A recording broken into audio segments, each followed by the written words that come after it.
नमस्कार, बहुत स्वागत है आप सभी का। मैं हूं आपके साथ चेतन पाठक और आप देख रहे हैं एनएमएफ न्यूज। मेरे साथ मौजूद हैं शिक्षाविद, लेखक और विदेश मामलों के जानकार निपुण जी। बात अमेरिका को लेकर, जहां हाल ही में हुए 2 आतंकी हमलों ने पूरे अमेरिका को दहला दिया है। सड़कों पर कोहराम मचा हुआ है। दरअसल पहले आतंकी हमले में एक शख्स जिसका नाम शमशुद्दीन जब्बार बताया जा रहा है, उसने ट्रक से कई लोगों को रौंद दिया। इसमें 15 लोगों की मौत हुई है, कई लोग बुरी तरह घायल हैं। हालांकि इस हमलावर को तुरंत ही सुरक्षा बलों ने मार गिराया। अब इस हमले की जांच ठीक आतंकी हमले की तरह ही की जा रही है। एफबीआई आतंकी हमला मानकर ही जांच कर रही है। दावा ये भी किया जा रहा है कि इस शख्स ने इस हरकत को करने के बाद आईएसआईएस का झंडा भी ट्रक से लहराया था। हालांकि फायरिंग भी की थी, ये भी कहा जा रहा है। इसके बाद एक धमाका जो है वो ट्रंप इंटरनेशनल होटल के बाहर होता है, एक गाड़ी में होता है। और इसके बाद भी जिस तरीके से नए फैला है, इसको लेकर ही हम बात करने वाले हैं, क्योंकि कुछ दिन पहले 25 दिसंबर को ही, यानी कि पिछले साल, एक बड़ा आतंकी हमला जर्मनी में भी हुआ था। इसी तरह गाड़ी से उसने रौंद दिया था कई लोगों को क्रिसमस बाजार। निपुण जी मेरे साथ है। निपुण जी, क्या कहेंगे? देखिए, बिल्कुल सही आपने भी जो बात कही।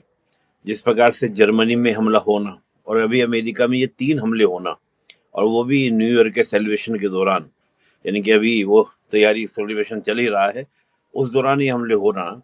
और ये भी देखिए, आपका डोनाल्ड ट्रंप के 19 दिन बचे हैं, बल्कि 19 नहीं तो 18 दिन बचे हैं शपथ ग्रहण समारोह में, उससे पहले होना।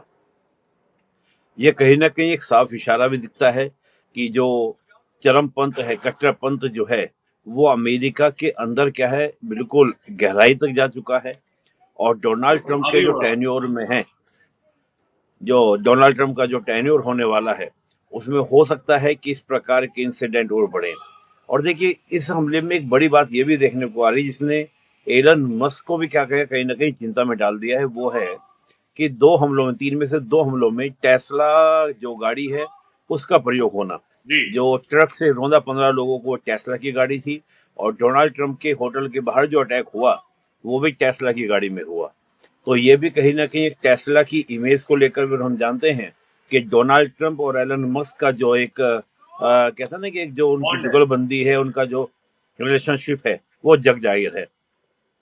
और मैं कहीं न कहीं ऐसा देख रहा हूँ कि कुछ इस प्रकार का एक चल रहा है मैटर, कि कहीं न कहीं जो कैपिटलिस्ट लोग हैं, और अगर वो सरकार के साथ जुड़ते हैं, तो कहीं न कहीं उन कैपिटलिस्ट लोगों को भी चोट पहुँचाने की बातें, जैसे आप भारत में भी देखेंगे, अडानी मोदी, ये आपको सुनने को मिलता है। ऐसे अगर एलन मस्क अगर सपोर्ट में आ जाते हैं, देखिए, अगर कम्युनिस्ट सरकार के सपोर्ट में है तो कोई दिक्कत नहीं है, लेकिन अगर कोई भी कैपिटलिस्ट जो है अगर सरकार के सपोर्ट में आ जाता है, तो ये बात बर्दाश्त नहीं हो रही है। मुझे कुछ ऐसा एक अलग से इंट्यूशंस आपको देखने को मिलेंगे। अब यहाँ पर जो ये घटना हुई है, देखिए, इस घटना में क्या था कि जो ये ट्रक वाली घटना हुई, जिसको लेकर पूरी दुनिया शॉक हुई।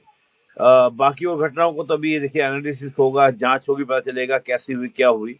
जर्मनी में जो घटना हुई थी, वो घटना हुई थी कि सऊदी का एक नागरिक, वो गया था आपका जर्मनी, और इसका नाम था तबलील।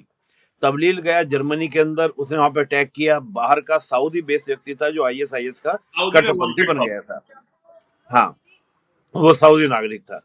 लेकिन जो अभी प्रेजेंट में 15 लोगों की जो घटना, जो डेथ हुई, और इसमें हम देखते हैं जो शमसुद्दीन जब्बार है, ये तो अमेरिका का नागरिक था, हाँ। अमेरिका बोर्न था। और अमेरिका बोर्न होने के अलावा अमेरिका की जो मिलिट्री है, उसमें इसने 10 साल काम भी किया। और कमाल की बात है, जो ये बात कही जाती है ना कि जो कट्टरपंथ है, टेररिज्म है, ये गरीबी में पैदा होता है। अगर इसकी आपकी सैलरी देखें तो करीब 1 लाख समथिंग हजार में, डॉलर में इसकी एनुअल इनकम थी। अगर हम इंडियन रुपीज में उसको काउंट करें, तो करीब आप मान के चलें 1 करोड़ के आसपास उसकी एनुअल इनकम। अब 1 करोड़ जिसकी एनुअल इनकम हो, तो चेतन जी, मैं मानूंगा कि 10-12 लाख रुपए महीना आप लेके चले, तो जो अगर इतने रुपए आप महीना कमा रहा है, और ये तो खैर मैं मानता हूँ कि ये तो ओसामा बिन लादेन भी बहुत पैसे वाले थे। ओसामा बिन लादेन भी अगर आपका कट्टरपंथी और अपना बकायदा किस प्रकार सिस्टम बनाते हैं, तो इट्स वेरी बिग थिंग। लेकिन बात है कि उस प्रकार की जितनी भी धारणाएं रही हैं, एक तो अमेरिकन बॉन्ड का इस प्रकार की घटना में शामिल होना, दूसरा पैसे वाले एक व्यक्ति का। और बात है कि ये जो रेडिकल हुआ, हुआ कैसे? ये रेडिकल हुआ उस तरीके से जैसे भारत में आईएसआईएस ने, आपने भी कुछ दिन पहले एक मूवी आई थी, केरल स्टोरी शायद नाम था मूवी का, हाँ। मुझे जहां तक ध्यान आ रहा है, केरल बिल्कुल। स्टोरी को जैसा नाम था मूवी का।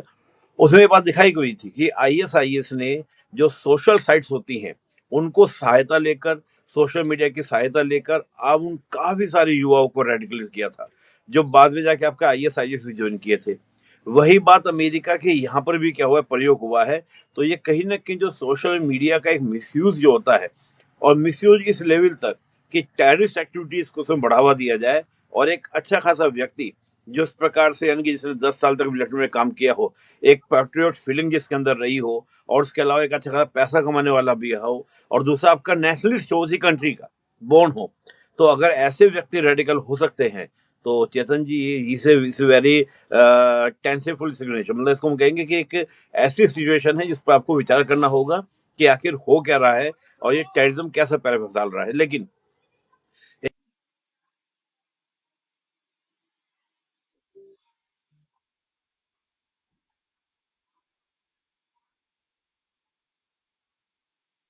जैसे तालिबान का ओरिजिन करने वाला कोई और नहीं, वो अमेरिका पाकिस्तान की सहायता से 1979 के बाद जब यूएसएसआर ने अटैक किया था या कब्जा करने का प्रयास किया था अफगानिस्तान के अंदर, तो तब इन्होंने मुजाहिदीनों को ट्रेन किया था और उसी मुजाहिदीन को आगे बढ़ते बढ़ते आपको इस प्रकार के सारे घटना देखने को मिलेंगे।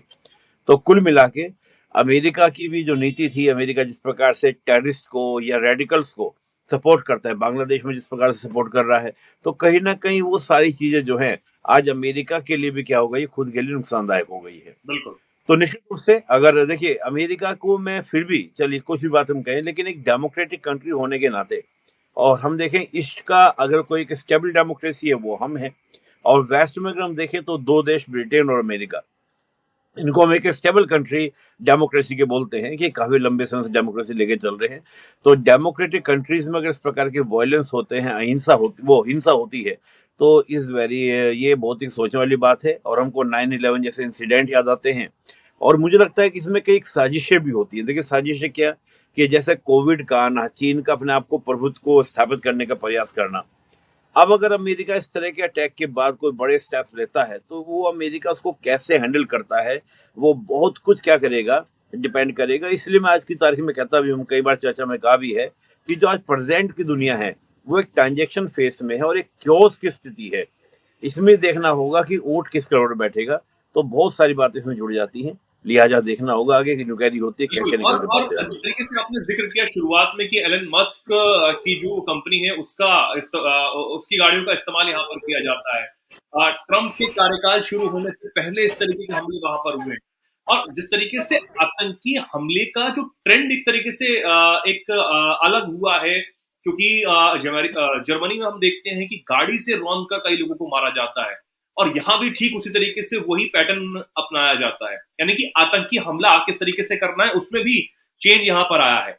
और जो हम बात हैं। कर रहे मुझे हैं, मुझे बिल्कुल। एक बात और याद आ गई चेतन हाँ। जी, 2016 में भी फ्रांस में एक हमला हुआ था, 2017 में डोनाल्ड ट्रंप आए थे और 16 में ऐसे हमला हुआ था फ्रांस के अंदर भी। हम्म।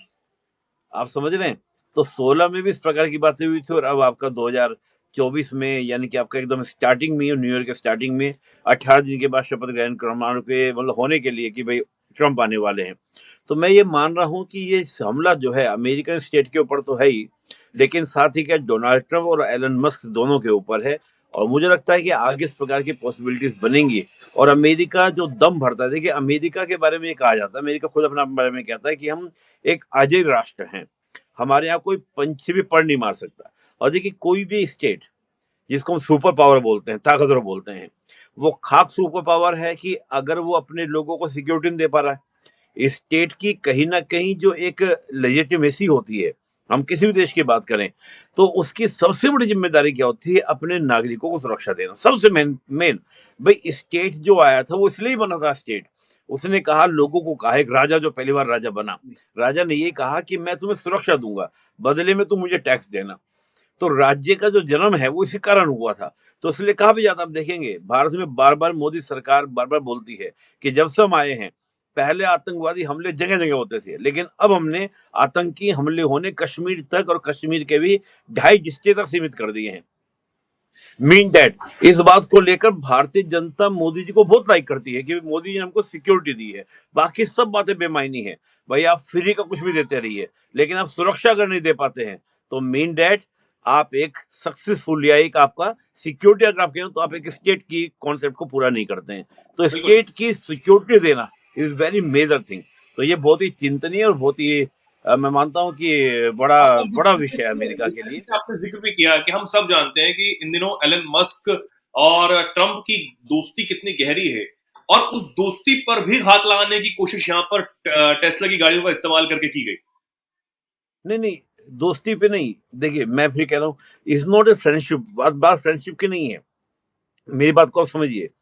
अगर कम्युनिस्ट गवर्नमेंट का साथ देते हैं तो उसमें कोई इशू नहीं है। आप देखें कि जब से कोई कैपिटलिस्ट अगर गवर्नमेंट के साथ में खड़ा होता है, तो आप चाहे भारत में देखिए, अडानी मोदी लगातार यहाँ पे क्या हो रहा है, अडानी को मतलब सिंपल सी बात है, अडानी को अटैक करो, अडानी का अगर बैक खत्म होगा तो मोदी खत्म होगा, और मोदी खत्म होंगे तो सिंपल सा क्या है, स्टेट खत्म होगा। यही बात आप सोचिए कि अगर आप बात करते हैं डोनाल्ड ट्रंप कि एलन मस्क को आप हिट करो, तो डोनाल्ड ट्रंप की ताकत क्या है, एलन मस्क से है।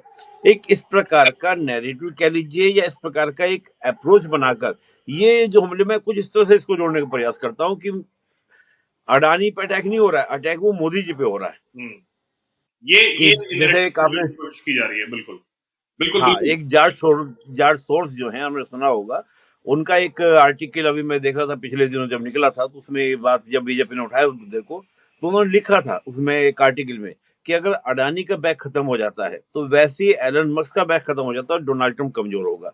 और जॉर्ज सोरोस जो है वो किसको सपोर्ट कर रहा है, हम्म, वो सपोर्ट कर रहा है डेमोक्रेटिक पार्टीज को, है ना, जो बाइडेन को। तो जो बाइडेन को जो सपोर्ट करेंगे तो डोनाल्ड ट्रंप के ऊपर अटैक करने का तरीका यही होगा। बिल्कुल, बिल्कुल। और अब जिस तरीके से, क्योंकि आईएसआईएस पर भी जो पकड़ अमेरिका ने बनाई थी अबू बकर अल बगदादी को मारने के बाद, और जिस तरीके से आतंकी हमलों को आईएसआईएस को कम करने की बात अमेरिका की तरफ से की गई थी, वो भी एक आईएसआईएस के लिए एक जख्म है। तो आईएसआईएस से ही सीधा इसे जोड़कर देखा जा रहा देखिए आईएसआईएस का तो झंडा मिला है उसकी गाड़ी से। जो है। वो ट्रक था उसमें वेपन वो लेके जब बाहर निकला, तो बाद में झंडा उसके ट्रक में से निकला, उसमें और कुछ विस्फोटक भी निकले।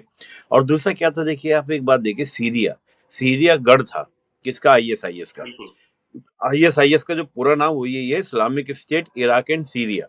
तो इराक में उसने अपना को एस्टेब्लिश किया, फिर सीरिया में जब गया तो सीरिया में एस्टेब्लिश करने के बाद अब्बू बकर अल बगदादी ने 2014 में अपने आप को खलीफा डिक्लेयर किया था। हाँ, और सीरिया वो जगह है जहां से आज से हजारों साल पहले माओविया ने बगावत ऐलान किया था।